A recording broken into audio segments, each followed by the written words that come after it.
What's up? It's me, Stephanie, and today I'm going to be sharing with you guys how you're going to pass your PTCB on your first try, like me. And if that is your goal, to become a certified pharmacy technician, then you clicked on the right video, you're in the right place, and you are one step closer to becoming certified. So let's just get right into it. So the first thing that I just want to get right out of the way is the fact that you actually don't need to know like your state laws. So don't waste your time studying like different laws for different states, because my pharmacist told me this is a national test. Everyone in every state, everywhere in America is going to be taking this test, and that's why they don't put like state laws on there. But I will just tell you, the only one law that you do need to know is OBRA 90. You just need to know what it stands for, the abbreviations, and you also just need to know like the law, what it entails, you know, what it's about, stuff like that. The number one thing that helped me pass this test on my first try was the Pearson VUE practice test. And yes, I'm wearing pajama pants. The great thing about the Pearson VUE website is that it literally has the exact same format that you're going to see on the test. So if you have test anxiety like me, you're definitely going to want to purchase that practice test, at least just one test, so that way you know like how it's going to look, the format of the test. And I think that that's really good that Pearson does that. So the great thing about it is not only does it tell you like the answers that you got wrong and the answers that you got right, but it also tells you how you got it wrong and how you can get it right. What I did is I like took pictures of my computer of like the answers. So here, I'll just show you because I'm not really good at explaining things, but so this is what it looks like. And like every time you take the test, it expires after 24 hours, so it just completely goes away. So the best thing to do to get the most out of your money is take a picture. So this is my phone here. I took a picture like, oh wait, you can't really see. Well, hang on. So this was the question, and then this was the answer. So they tell you like how you get the answer, which is so freaking, so freaking helpful for math problems. Because it, like, for me, I was like, I have no idea how to do that. But they literally like walk you through it and they tell you how to do it, and it's just so amazing. So definitely take pictures of it so that way you get the most out of your money. You can go back at a time when it's more convenient for you and make flashcards out of it, or just like try to redo the math problem. So I was very overwhelmed by the math portion of this test, and I think that's why I really relied on the Pearson VUE practice test, because it literally tells you how to calculate that. And it sounds like a hard question, but trust me, there are questions that are 10 times harder than that one, and you need to know how to do it. And the only way is to practice and then fail and then know what you did wrong, where you went wrong, so then you can practice again and get it right the next time. So definitely look into those practice tests. I'm going to put the link down below in the down bar, because I really, really want you guys to do that, because that was like my saving grace. So tip number 3 is learning how to calculate the DEA number formula. So the reason why we need to know this as pharmacy technicians is because we need to verify if the DEA number is real or fake. So some people will forge prescriptions sometimes, and they will just like put on like a fake DEA number, which like the computer wouldn't even let it go through anyways. But it's always good to just know this formula, and you have to know it for your test. So you definitely need to get that formula down.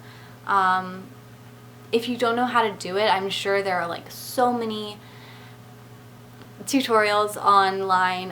If I find a good one, I'll link that down below as well. So definitely have that memorized, and then if you can, just like jot down some DEA numbers for you to take home and work out that formula at home. And then trust me, after like 3 times you'll get it. Like I'm a slow learner, and I got it right on the 3rd time.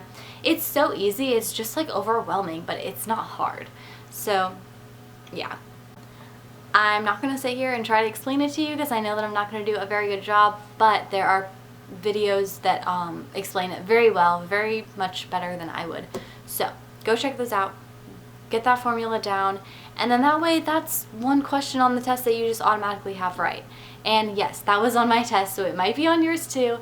So I look really awful right now, but I just was like editing my video and I remembered that I forgot to tell you guys that you need to know SIG codes. So that's like the most important thing of all. I just recommend getting down your SIG codes before you even start studying for the test. So I actually didn't have to study SIG codes because I had worked in the pharmacy like over a year before I took my test. So I already like had everything down. But if you don't know your SIG codes yet, that's the most important thing. So just get that down first, and then you can worry about studying for all the other stuff that I mentioned in this video. Okay, back to the video.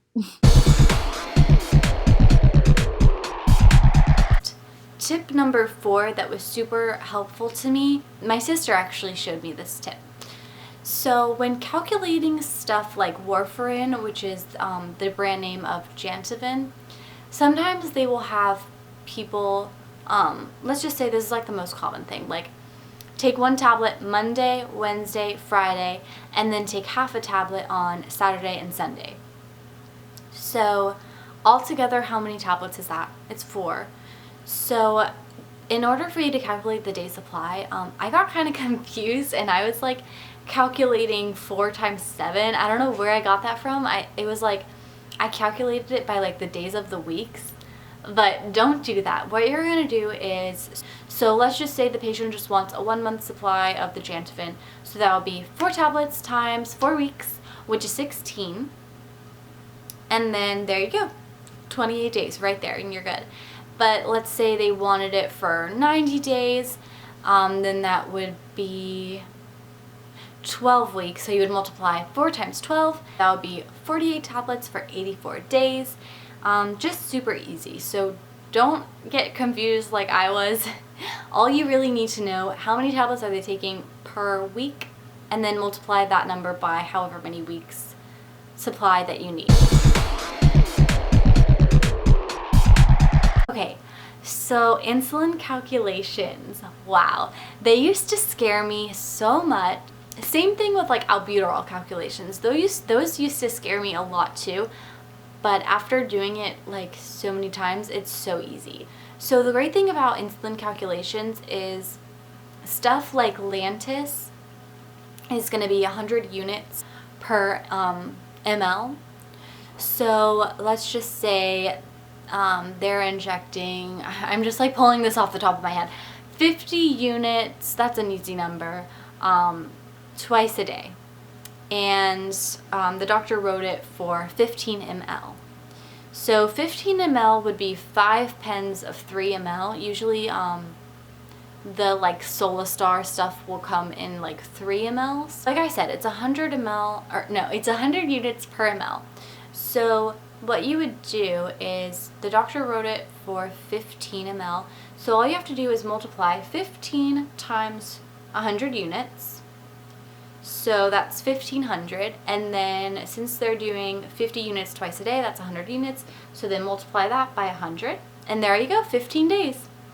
So it's so easy. It is kind of overwhelming at first, but it's literally like, you're gonna get a lot of questions like that on your test, and you're gonna get a lot of prescriptions. Like everybody and their mom has diabetes, so you need to know how to calculate that. But the trick with that, just be careful, because some things have like 200 units per ml or like 300 units per ml. So just make sure that you're looking at the question, and then in that case, then you would multiply however many ml the doctor wrote it for like 300 units. Any math question that you get on the test, you're going to want to flag it with a little yellow arrow, and then that way you can go back before you submit your test and you can like redo the question and check your work and just make sure that you got it right. This question was on my test, so that's why I wrote it down in my bullet points, because I wanted to tell you guys about it. I wanted to warn you. So a reverse distributor is somebody, it's actually like, it's like in the name pretty much what it means. What they do is they take any sort of like damaged or expired medications out of the pharmacy, and then they bring it to somewhere. I don't know what they do, but that's all you need to know, is that they take it out of the pharmacy. So what is a reverse distributor? It's somebody who takes the drugs out of the pharmacy to be disposed of or what have you. You need to know like the exact definition. That's just my Stephanie way of explaining it. Just two abbreviations that you definitely need to know is PDMP. So I knew what like PDMP was, but I didn't know the abbreviation, like what the abbreviation stood for. So when I saw it on my test, I was like, what is that? And then I like skipped the question, but then once I was like done with all the questions, I went back to it, and then it's like, wait, that stands for PDMP. Oh, okay, that's for safety reasons, yes. So you need to know what PDMP stands for, because they probably will end up like spelling the whole thing out. So it's just good to know what it is, what it stands for, why we have it in the pharmacy, and yes.